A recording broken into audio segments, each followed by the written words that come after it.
Okay, the topic for this month's MEC Minute is going to be opiate overdose. This has been a popular item and a frequently requested item for the MEC Minute, so I thought I would tackle it for this month. First, I think we need to talk about the scope of the problem when we talk about opiates. I think we've all seen the type of overdoses and the frequency of overdoses changing and increasing with time. It used to be our overdoses were patients who took too many prescription medications, but over the past year or two, if not three, we've seen a dramatic increase in the number of people who suffer overdose from injectable opiates, whether it's heroin or fentanyl or carfentanil. And for us, it's really hard to determine which of these agents is causing the overdose, but I think the more important part is how do we approach these patients. So from the perspective of frequency of overdose, if you look at this graph from the CDC, it's obvious that the amount of or the frequency of opiate overdoses has dramatically increased, and this is done predominantly because of the use of heroin or other synthetic opioids that are either inhaled or injected. The frequency of overdose from prescription medications did go up back around 2008, 2009. If not a little sooner, but that has plateaued, and the big increase we've seen recently has been due to opiate injections. If you look at the frequency of use of synthetic narcotics such as fentanyl, afentanil, or carfentanil, that number has really jumped up over the past couple of years, and that's predominantly because these drugs are much cheaper to produce than to grow poppies in the field, harvest from the poppies, and then manufacture heroin. That is a very laborious process, whereas you can make fentanyl or carfentanil fairly easily in a lab if you are an accomplished chemist. If you look at the CDC data for Ohio for overdoses comparing 2014 to 2015, Ohio has seen a dramatic increase, and in a one-year period of time, the incidence of synthetic narcotic abuse more than doubled. It's up 107% 2015 from 2014. It's now come to where opiate overdoses cause more deaths in patients between the years 25 and 60 than motor vehicle accidents. This is something that I don't think I'd ever thought I would see in my lifetime. So looking at opiates, let's quickly talk about how they work. Opiates relieve pain by stimulating specific receptors in the brain, and by doing this they also can form or cause euphoria, which is that high that people like when they use opiates. If somebody takes too much of an opiate, it desensitizes the brain to CO2, and by doing so, patients will lose their respiratory drive, lose the protective airway reflexes, and may develop enough respiratory depression that they develop a full respiratory arrest. Naloxone works by blocking these opiate receptors and will reverse the toxic effects of the opiates. So what are our treatment priorities? Well, I think the first treatment priority always is scene safety. Is this a safe place for you to go? Does law enforcement need to go in ahead of you? Are you using appropriate universal precautions to protect you from any inadvertent exposure to opiates that are at the scene? In the next slide or two, we'll talk about how potent some of these substances are and their real toxicity and threat to you as a healthcare provider is if you get this drug in your mouth or in your eyes or in your nose, where it can be absorbed through your mucous membranes. So universal precautions is very important. When you see a patient or treat a patient with opiate overdose, the priorities are still the same. It's ABCs, checking for a pulse, checking for respirations. If the patient's hypoxic or not breathing well, start to ventilate them with a BVM. And if they're in cardiac arrest, start cardiac compressions. Naloxone is then used if the patient is hypoxic or if they're in respiratory arrest. If we're going to talk about opiates and reversing them, I think we need to talk as well about the potency of these drugs and how long they stay in your system, or the drug's half-life, meaning how long does it take for half of the dose to be metabolized by the body, which is called the half-life. So if we're going to use morphine orally as the standard against which we're going to compare all of the other drugs, we'll give morphine a relative value of 1. If you're talking about hydrocodone, which is also called Norco or Vicodin, it has a relative potency of 1, and it has a half-life of 4 to 6 hours, meaning if you take a dose of hydrocodone, it will take 4 to 6 hours for your body to metabolize half of that drug. Oxycodone, also known as Oxy or OxyContin, or the narcotic component of Percocet, has a relative strength compared to oral morphine of 1.5, and it will last 3 to 4.5 hours, at least as a half-life. And morphine intravenously versus orally has a relative strength of 3 and will stick around for 2 to 3 hours as a half-life. Heroin, in terms of potency compared to morphine, is 4 to 5 times more potent than oral morphine, and its half-life is just over half an hour. So it's 0.6 of an hour, approximately 36 minutes. Fentanyl is 50 to 100 times more potent than oral morphine, but it has a very short half-life of 4/100ths of an hour, about 3 or 4 minutes. This is in part why we like to use it as a drug in the field, because it works quickly. It is very potent, but it doesn't last a long time, so that if the patient needs any additional treatment at the hospital, the providers can use additional medications. Carfentanil, which has recently come on scene the past year and a half, is extremely potent. It is 10,000 to 100,000 times more potent than oral morphine, and it also has a fairly substantial half-life of about 7.7 hours. So carfentanil can last a long time.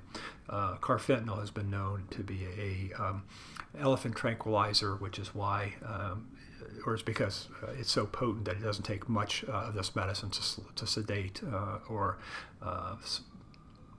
control a very large animal like an elephant.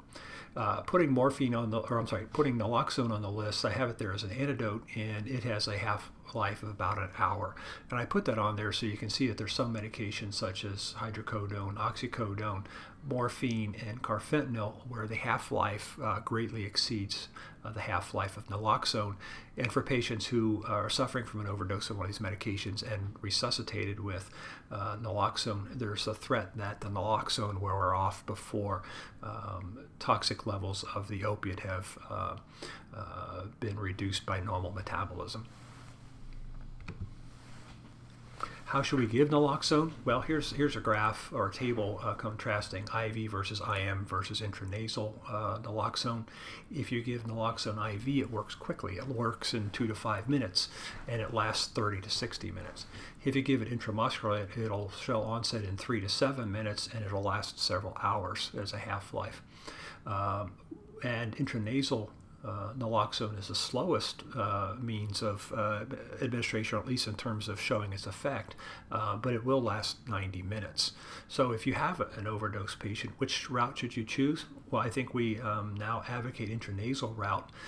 It does have a bit longer period of time for onset of its effect, but if you also consider the amount of time it would take to start an IV in a patient, to give them IV naloxone, particularly in a patient who uses IV drugs and may have very poor vascular access, the intranasal naloxone is a good choice because it will work at about the time you ever get IV access and get IV naloxone into the patient. So yes, there is a longer period of time for the drug to show its onset by giving intranasally, but the benefit of immediate administration versus having to establish an IV really gives the benefit to the intranasal form of the drug. So I think we also need to ask, how much naloxone should we give a patient? Well, I think, not to be cocky, but the amount of naloxone we give somebody should be just enough to get the patient breathing again and ventilating and restoring their oxygenation. Our goal is really not to wake the patient up. If you give the patient that much naloxone, there's a good chance that they're going to develop withdrawal symptoms, which then makes them a behavior problem for you and a behavior problem for me. So if the patient is sleepy but has a normal spontaneous airway with normal oxygen saturation and normal capnography, they're not a candidate for naloxone. Whether or not you should give naloxone to a patient in cardiac arrest is still up for debate. There's been some discussion about giving it or giving one dose for a patient or to a patient who may be in PEA. Because it may be more of a manifestation of their narcotic overdose. But the American Heart Association at this point does not have any set recommendation about use of naloxone in a patient who is in cardiac arrest. Just a reminder, sometimes diabetics are also opiate abusers. So if you have a patient who appears to be an opiate overdose, always check a finger stick blood sugar, because it could be a case of a patient needing glucose to reverse hypoglycemia and not a opiate overdose. What's the best way to monitor the patient? Well, I think the best way is end-tidal CO2. If you get to a patient and they are hypoxic, not breathing, I think it's obvious that they need to be reversed with naloxone. But then if you wake them up, I would encourage you to use end-tidal CO2 as the means of measuring the patient and monitoring the patient.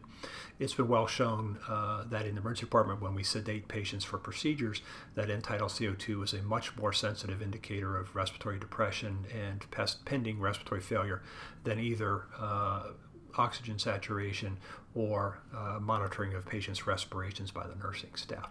So if you're going to monitor a patient after you reverse their overdose, I would encourage you to use end-tidal CO2.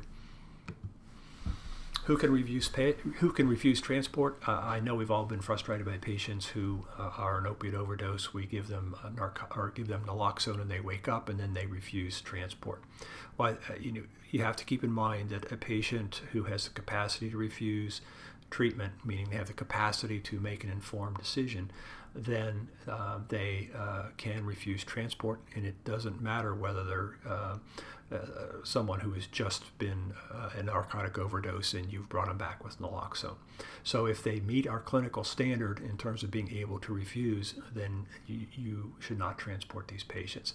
However, if they lack capacity, if they cannot make an informed decision, then they cannot refuse, and you can force them to come to the hospital. For me, one of the best ways to determine if the patient lacks capacity or has capacity is to explain to them my concerns as well as the potential risks of refusing transport. Give them a minute or two to think, and then ask them to repeat those items back to you.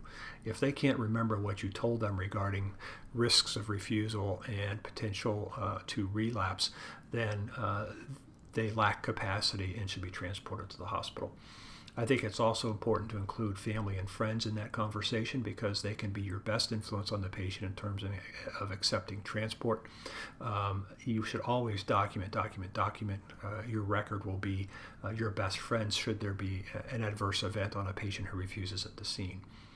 And the last thing I would do is encourage you to make sure the patient's left in a safe place, and preferably with somebody who can stay with them and monitor their status. Patients who are out in public generally should not be left there by themselves unless they're left with law enforcement or a family member who's willing to take them home. Finally, just some quick facts and myths regarding opiates, particularly the synthetic narcotics, fentanyl and carfentanil.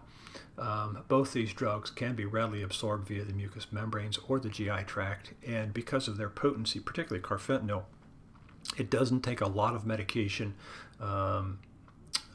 or medication exposure via the mucous membranes to be absorbed and cause significant sedation or side effects to the providers. Carfentanil is used to sedate elephants, so if you have a reason to believe that that's the drug that's on scene, use special precaution when around that drug, particularly if it's in a circumstance where it's going to be aerosolized into the air, where you can either breathe it into your respiratory tract or get it in your mucous membrane, such as your eyes, and where it can be absorbed and cause side effects. Drug labs are potentially dangerous spots or places if these drugs are being handled. Be aware that this medication can be aerosolized or put up into the atmosphere as a dust, and it can be easily absorbed via your eyes, nose, mouth, or lungs. Some myths regarding these drugs is carfentanil and fentanyl are not absorbed via the skin, but if it's on your skin, such as your hands, and then you touch one of your mucous membranes, it can be absorbed that way. And you cannot suffer an overdose by helping a victim of one of these drugs, although again, you need to use universal precautions in order to avoid mucous membrane exposure. So that quickly wraps up our MEC Minute for March 2017.